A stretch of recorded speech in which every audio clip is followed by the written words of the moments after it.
Welcome to Victoria's Islands. Throughout the series, we're going to be taking you to some of the best islands that Victoria has to offer. Islands that until now, most people never even knew existed. That's right, you might be surprised to find there's actually over 100 islands here in this wonderful state of ours. So we're going to enjoy the journey together. We'll go and see what to do, where to go, and we'll be actually meeting some interesting characters along the way. Later on in the series, we'll be joined by our guest presenters, Lisa Williams and Richard Brown, who both have great stories to share. But for now, let's get on with today's show. I'm Karen Mason. And I'm Aaron McCarthy, and we hope that you enjoy the journey as together we explore Victoria's Islands. Raymond Island is a small island in the Gippsland Lakes about 300 kilometres from Melbourne. The island is approximately 6 k's long, 2 kilometres wide and just 200 metres off the coast across from the town of Paynesville. The best way to see the island is by boat, and today I plan to do that in style. We're just about to head in and see the team at the Freshville Heaney Wooden Boat Building Co. Now what I found quite humorous was on their website it says if you rock up at morning tea time and bring a packet of chocolate biscuits, they'll happily show you through the factory. Hey, who do these belong to? Oh, good morning. Well, you've turned up at the right time. It's almost morning tea. We'll put the belly on. My name's James. Aaron, nice to meet you, James. I've just finished this little job, so would you like to have a look around the factory while the kettle boils? Yeah, good timing. Okay. Established in 1990, Freshville Heaney specialise in the repair and restoration of traditional timber boats. After extensive experience in the field of mahogany restoration, the company is now building reproduction timber speedboats to classic designs for the most discerning of clients. James, tell us about a couple of the projects you got on the go. Well, this is a Sabre class dinghy. New build. In our business, we do restorations, repairs, rebuilds and new builds. This is a racing dinghy that's going to be in the national titles to be held in Blairgowrie this summer. And we've got our work cut out just getting the boat finished, painted, varnished, all the fittings on, rigged, ready to race on Boxing Day. What's the name of this one? This is called Vanity. It's a 1952 build, and the bloke that brought it down to us for restoration built it with his dad when he was a kid. And I've got a photograph of it in 1952 as him as a little tacker riding with his dad in the boat. It's been sitting in his shed for 20 years. It was a wreck, oil-soaked timber. It was a complete mess, but we've managed to keep the keel, which is underneath all of this, and the stem post, which is the bit at the front. So it's Grandpa's boat from stem to stern, but it's all new build, but we've managed to retain the shapes using the old boat as patterns. This then will be painted up in its original colours, and it'll have a mahogany deck on it, lots of varnish, a bit of chrome work, and it's got a V6 Peugeot motor to go into it. He's a Peugeot nut, this bloke, but that's what he wants, and so that's what we're doing. And we're loving it, being able to rebuild people's dreams. Aaron, the boat that you walked past as you came in was built in 1928. It's been languishing in a paddock for 11 years, and the owner of the boat, who's had the boat for over 40 years, asked us to restore it, rebuild it for him. This is a job made in heaven. It's going to be a long job, but it's beautiful to have the opportunity to rebuild something as it was back in the Edwardian era. And this boat has magnificent panelling inside it, but right now we've been charged with just getting the hull right. And as you can see from all these holes, we're having to replank, re-rib, there's new frames to go in. It's a hugely labour-intensive job, and having a project like this is just a wonderful thing for a wooden boat builder. So we're in heaven. Mate, these are brilliant. You can see that you've got an absolute passion for it. Well, you've seen boats in pieces. I think it's time you see the real McCoy. I think you should come and meet Rosita. She's sex on water.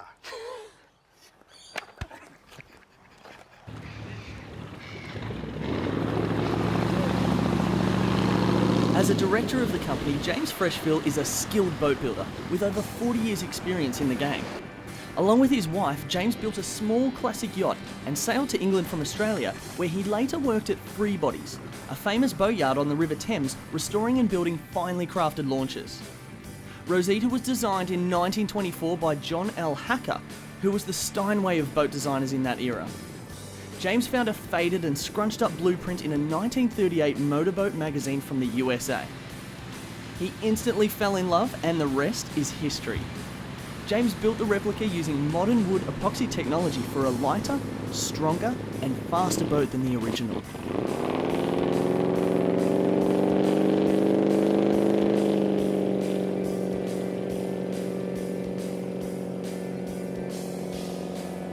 The build took just over a year before Rosita was launched in 2005.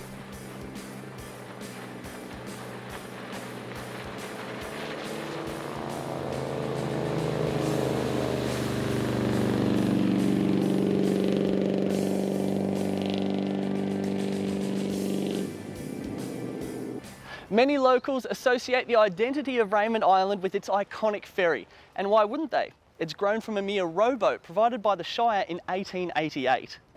Well, we've got Andrew Bold with us here. He's a bit of an advocate of the ferry. Andrew, you're writing a book at the moment. Tell us a little bit about your book. The book's a pictorial history of the Raymond Island ferry service from its beginnings in 1888 to present.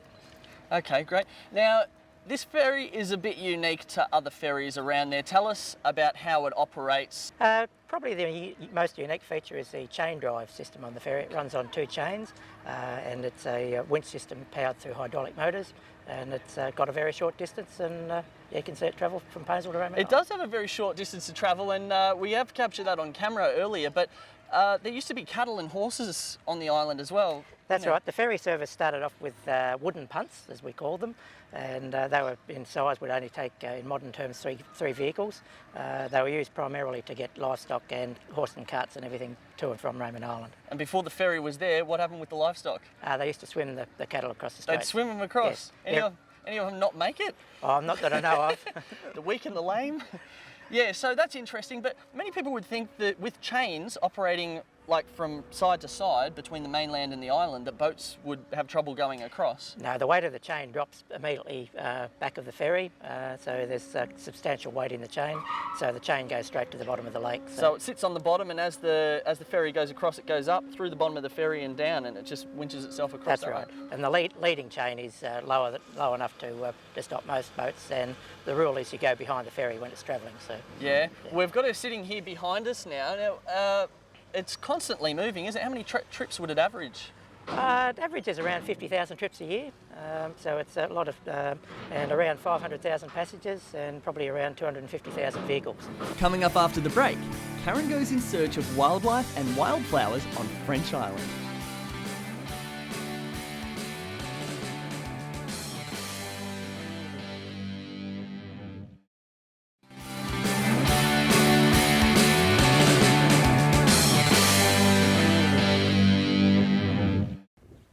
Located in Western Port Bay, French Island has a coastline of 144 k's. Now, remarkably, it's actually avoided a lot of development over the years, and 2/3 of the landmass has now been declared a national park.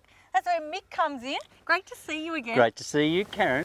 We'd love to know a little bit more about the wildlife. Well, let's go and have a look. Sounds great. Okay. The island's coastline is predominantly salt marsh with flourishing mangroves. So we just come through to this salt marsh area onto the beach. Great. And if we're nice and quiet and walk quite slowly, I think we'll get pretty close to these little redneck stints, the migratory waders I was telling you about earlier. Fantastic. So let's we're just about on the beach now, and I can see some birds down there. So if we They're the right ones? Yeah, I think they are. So we'll just keep going down, Karen, and we'll just see if we can get a little bit closer. Some little birds down here, Karen. Now they're redneck stints, and these are a migratory wader. The smallest migratory wader we've got in Australia. They fly. How small are they? Well, they're about as big as a house sparrow. When they migrate, they're about 45 grams. So you hold $4 coins in your hand, and that's what they weigh. They fly up through the Australasian East Asian flyway, so they go up through Southeast Asia, into the China Sea, across China and into the tundra, and that's where they breed. And it takes them about 2 or 3 weeks to do that journey, and about the same time to come back. And they have stopovers through this flyway, where they stop for a couple of days, they feed up again, get their strength back, and then off they go again. Okay. Yeah, they don't fly very high. They only fly probably 3,000 or 4,000 feet. They're not getting right up into the thinner air or anything like that.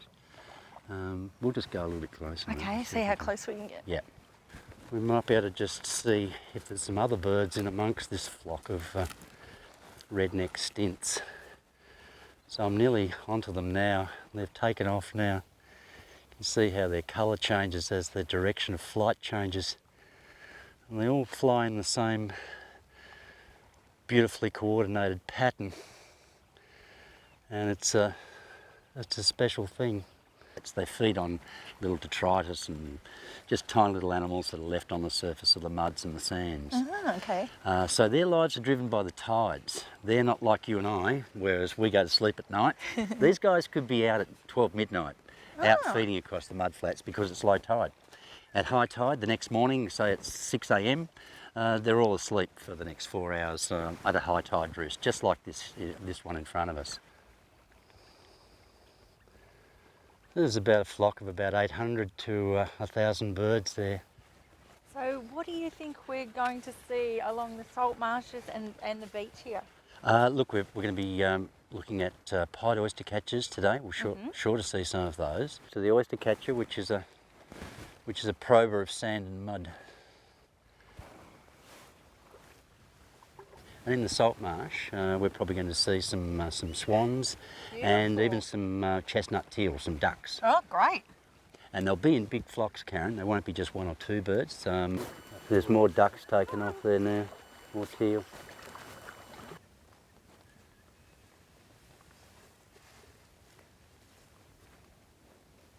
Well, Karen, this is just the perfect potoroo habitat. We've got beautiful trees overhead and lovely deep and thick bush either side. It's just the perfect habitat for potoroos. How many do you think are on the island? Look, hard to estimate a population, but there's a very, very healthy population here. As you know, we don't have foxes on French Island, and foxes would be the main predator of potoroos, so there's a very, very healthy population. They're continually breeding. They breed very, very quickly, potoroos. The females are almost always pregnant. Let's have a look in the bush and see if we can find some sign. They dig a tiny little conical hole, and what they're after there is fungi. They look for little truffles. That's what they eat. Yeah. Okay. Yeah, and there's about 16 species of truffle that we've identified on the island so far, and potoroos eat all 16 of those. Now, you've been here for 25 years as the ranger on French Island. How many times have you really seen one? Well, I have to admit I've only seen 3 potoroos in the wild. I'm not thinking I'm going to see one today then. Probably not. It's going to be a bit hard. They're very, very secretive, and when they do come out, it's usually very early morning or late evening. They only come out just say 10 metres out of the bush, have a little dig, and then they're back in. Yeah, we're not going to see any. Today we're joined by locals Faye and Clive, and we are on their property as we speak. Only metres away from their veranda at this beautiful natural garden. Tell me about some of the plants here. Just standing here, we've got a Plumelia, a rice plant just here. This one is always a surprise to visitors because it's not on the Mornington Peninsula. You're standing there very close to, right here we've got 3 species of this Herbaceae. This one here with its great big yellow flowers, and just move a little over here. This one here has got a much smaller flower and a prickly leaf. And this one here finally, you can see is a softer, more upright one, but pretty much the same flower. So I'm glad you could point the difference there. I would have just thought beautiful yellow. It's good to know the knowledge. 3 paces we've got all that. Now, what's this one here? These are the sun orchids. We've got about 20 of them on the island, and if it's over 20 degrees, they open. This one I've opened a little. So we've gone off your beautiful property and we're walking through the parks here on French Island. What's your specialty just here? Well, we've just come across a couple of our island caladinas, our island spider orchid. it's only found on French Island. Wow. It's been described, and it's called Caledonia insularis, and that's meaning insular, being island. So we're very lucky to have our own flower for the island, and we believe that there'd be a lot more. Clive, I've been noticing these tags while we've been walking around. What's it all about? Well, we're working with the school kids. We've got 11 little girls. Okay. A strange school with only girls. Interesting. And we're trying to give them a background in the natural world so that when they grow up they can go out there and help to save it. We need environmental warriors. Yes. And they'll go out into the better world and know a little bit more than what other people would most probably know, because I think that this is a wonderful place for people to learn. It's just, you know, for them to be able to just walk out and not have to worry about anything, and to learn about plants, and it opens their eyes. Their eyes are, you know, they see things, and they tax us too, which is another wonderful. Keeps you on your toes. It certainly I does. can imagine. After the break, we visit amazing things and Panny's on Phillip Island.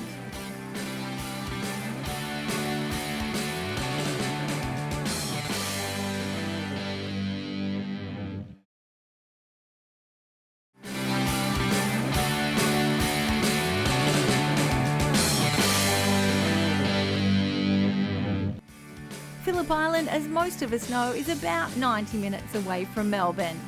It's close enough for a day trip, a weekend getaway, or a lovely family holiday. There's so much to see and do, with loads of entertainment, sporting and recreational facilities, and plenty of places to wine and dine. Here we are at Amazing Things, and I can't wait to go inside. There's so much for us big kids and the littlies to do. Now, I really do need to find out, where does that water come from? This is definitely my favourite room of Amazing Things. It's the shrinking room, and watch this. Aaron! Hello? Boo! Aaron, where are you? I can't find you. Quick, we've got to go try something else out. Bad enough when there was just one of her. Come on. That's a mirror. All right, 1 foot in front of the other, they tell me. Oh, this is definitely not something that you want to do after a big Saturday night. As I said, there's lots of things for us grown-ups to do. Sorry, mate. Heaps of things to push and pull. I even get to go surfing inside without that smelly wetsuit. Aaron and I are behind the pin wall, and I'm giving him a piece of my mind. Your dinner is served. I seem to have lost my head. Hey, you know, in the audition, I didn't really tell them I was scared of heights. It's like 2 meters, yeah? They tell me red goes faster, but blue corner's better. Come on. I don't know if I can do it. This was in the contract, all right? You've got to do it. Okay, so sit on the ledge. Maybe I need to do some warm up. Statistically, there's probably more could go wrong here. It's slippery. Watch out.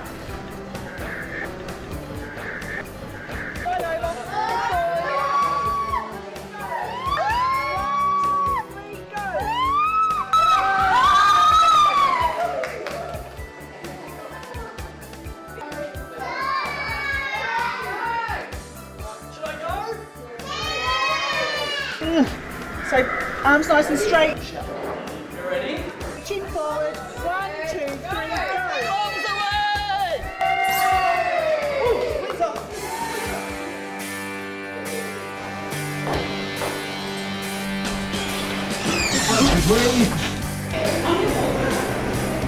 You tell me who's the Jackie or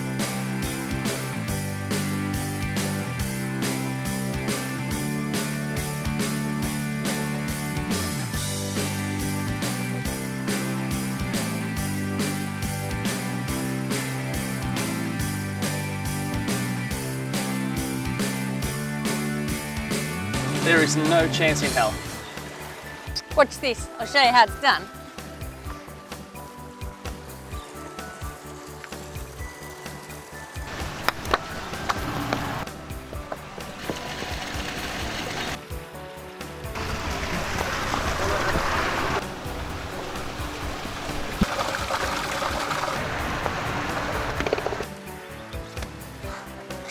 yeah!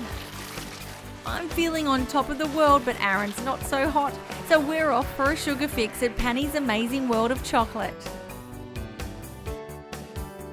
Panny's Amazing World of Chocolate has become somewhat of an institution for chocolate lovers who these days visit Phillip Island in their droves to sample the tasty treats and see the amazing creations take shape before their very eyes. Hey Aaron, quick, free samples. I'm not sure if you recognise this face or not, but I'll give you a little hint. Hello, possums. There is 12,000 pieces of chocolate in there, and I would love to crack that cabinet open. This is a 2-metre high chocolate statue of Michelangelo's David. Now, rumour has it that Mike Tyson actually came to visit here in the same day one of the ears went missing. Right here we've got an entire chocolate village complete with working trains. Rumour has it that there are a few delays when the people get hungry. Here I have for you 1 tonne of chocolate on these set of scales, and I really want to set out the challenge today to try and lift it off the ground. I'm going to get some friends to help us out. All right, let's give it a go. I've got all my friends and some of the crew to help out. Let's go.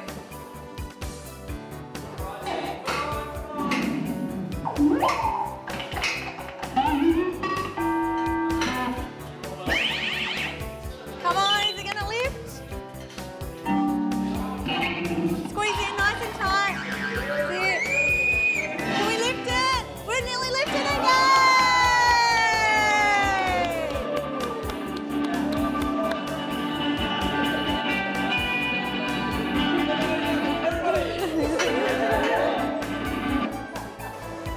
Check it out, you can write your name in chocolate. Awesome. Here we go. A-R-O-L-O.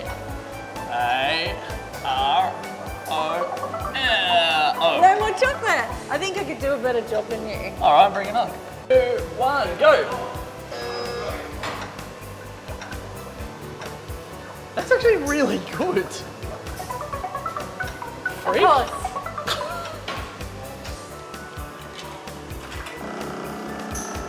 Okay, we're gonna go milk chocolate. This is gonna probably taste really ordinary, but we're gonna go wasabi, Vegemite, cola, and some strawberry, just to even things out.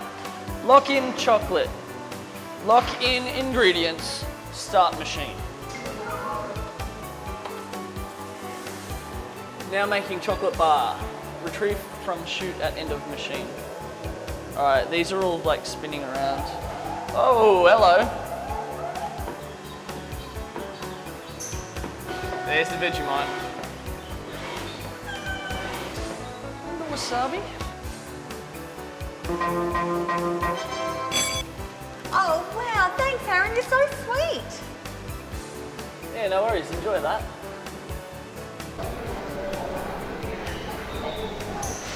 Although Panny's is a tourist destination, it's also a working chocolate factory, with hard-working staff creating spectacular goodies for us all to enjoy.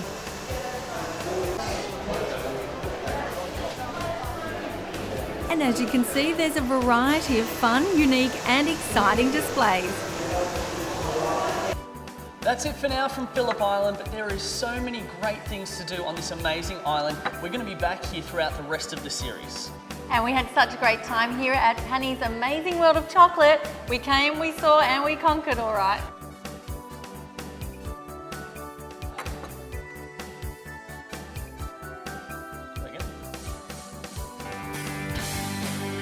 Thanks for watching today's show. We hope you enjoyed it. If you're after any information, just check out our website, which is victoriasislands.tv. And don't forget to follow us on Twitter and Facebook. We'll see you again next week for another exciting episode of Victoria's Island.